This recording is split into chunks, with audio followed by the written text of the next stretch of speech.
Well, my many fans seem to have liked my erotic story about my girlfriend in Thailand. And so today I'm going to do another one. It's called My Erotic Encounter with an Early Feminist.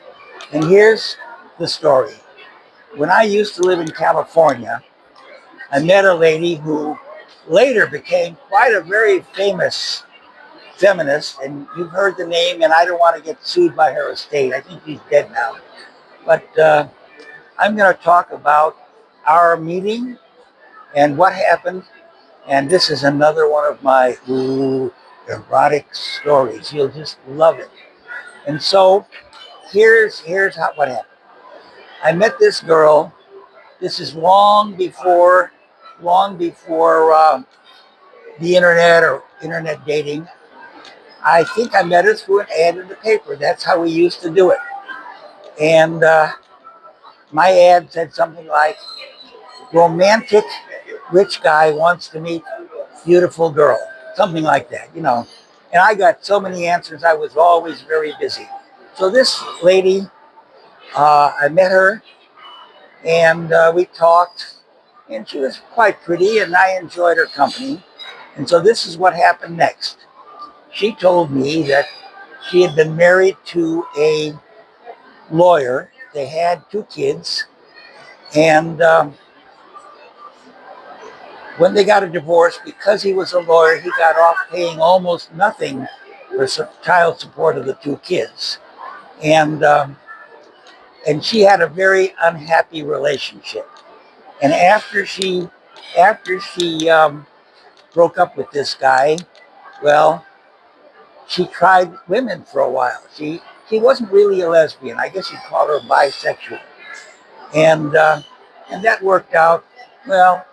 She told me it was okay, but she liked men and she liked sex. All right, so getting more into our story, uh, I think I'll get more into our story later on. Okay, well, just like in the movie Forrest Gump, I met a lot of people, a big number. I may be talking about them in future videos, but they were not famous when I met them, but they later achieved fame. So this story of this lady, who, as I say, became a kind of a feminist uh, leader or whatever you want to call them, going on public tours and giving talks. I met her when she was just I don't know, I guess you'd say a normal divorced girl who liked women, whatever that means. Okay, so the first thing that was a little bit unusual was at the time I met her, there was a very pop song about, I think it was a girl singing my life with his song, singing my life with his song.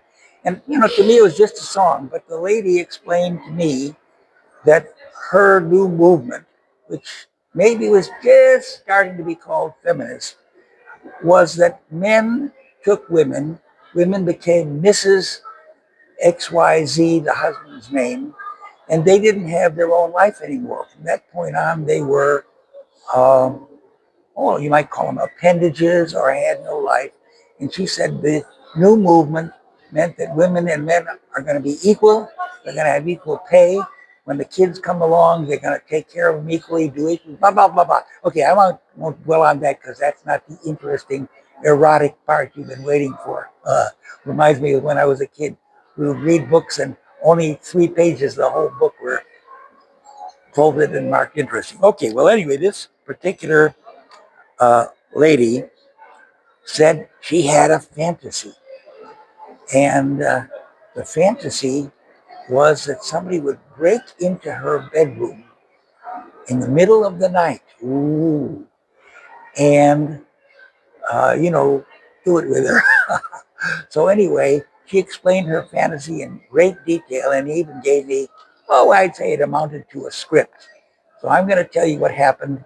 And here's what happened. Her bedroom was next to a balcony, okay? And normally she would have the window closed and locked, okay? But she said she's going to leave it open just for me at midnight. So we could hear a church bell in the distance go bong, bong, bong. Well, I won't bore you with the extra 9 bongs, but I was to break in.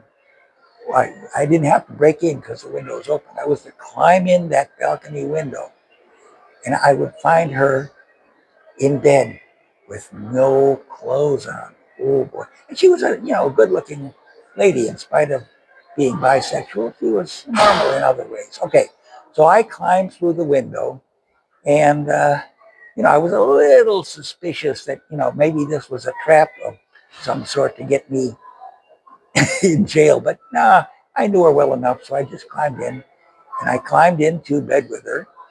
And as I said, she was not wearing anything, and by the time I got in bed, I wasn't either. And as I said, she'd scripted it, so she went, "Oh no, no," but it was like a "oh no, no" that meant "oh yes, yes." In fact, there was a song about that. There's no, no on your lips, but there's yes, yes in your eyes. Anyway, I won't bore you with that. So anyway, I can't go into so much detail about what we did that night because, well, you know what people do in bed. All right, so that's what we did. And then, according to her script, I was to silently steal away. I could leave the front door, I could leave the window, which was my choice, but that was to be the fulfillment of her fantasy. Well, I can't say it wasn't, yeah, a lot of fun. It was fulfilling some lady's fantasy, and aside from being an early feminist, she was pretty normal and agreeable. Now, I'm going to go to our breakup. I'm going to skip. We went together for about 6 months, but what happened was a friend of mine who had just bought a place at a place called Cabo San Lucas in Mexico. It was very primitive at the time. And this friend of mine, he was a rich guy. He had an airplane. And so he said, "Hey, get a date and come to me with this, to my beautiful little house on the sea at Cabo San Lucas." So I had met a girl she was like the head nurse in an emergency room. And I won't say her name because she might still be alive at the age of 85 or 90.